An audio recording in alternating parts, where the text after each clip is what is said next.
இன்னைக்கு மேக்ஸ்ல ஒரு இம்பார்ட்டன்ட் ஃபார்முலா பார்க்கலாம். தனி வட்டிங்கிறது ஒரு டாபிக், கூட்டு வட்டிங்கிறது ஒரு topic.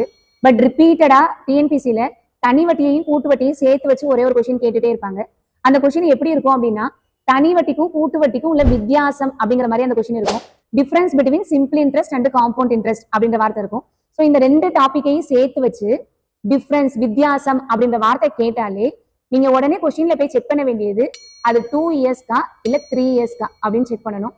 So difference between simple interest and compound இன்ட்ரெஸ்ட்னு சொல்லி 2 இயர்ஸ்க்கா இருந்தா இப்போ நான் சொல்ற ஃபார்முலாவை யூஸ் பண்ணீங்க அப்படின்னா ஈஸியா ஆன்சர் வந்துடும். ஃபார்முலா என்ன அப்படின்னா வித்தியாசம் is equal to P into R divided by 100 the whole square. Difference is equal to P into R divided by 100 the whole square. Difference எவ்வளவோ அதை அங்க போட்டுக்க வேண்டியதான். பிங்கிறது பிரின்சிபல் அசல்னு அர்த்தம், ஆறுங்கிறது ரேட் ஆஃப் இன்ட்ரெஸ்ட் வட்டி விகிதம்னு அர்த்தம். அந்த ஹோல் ஸ்கொயரோட மீனிங்கே அந்த 2 வருடங்களுக்கான வித்தியாசம் அப்படிங்கிறது தான். ஸோ தனி வட்டிக்கும் கூட்டு வட்டிக்கும் உள்ள வித்தியாசம் 2 வருடங்களுக்குன்னு சொன்னா ஷார்ட்கட்டுக்கு ஃபார்முலா வித்தியாசம் equal to P into R divide by 100 whole square. Daily morning 5:30 to 6:30 நம்மள்ட்ட மேத்ஸ் கிளாஸ் போயிட்டு இருக்கு.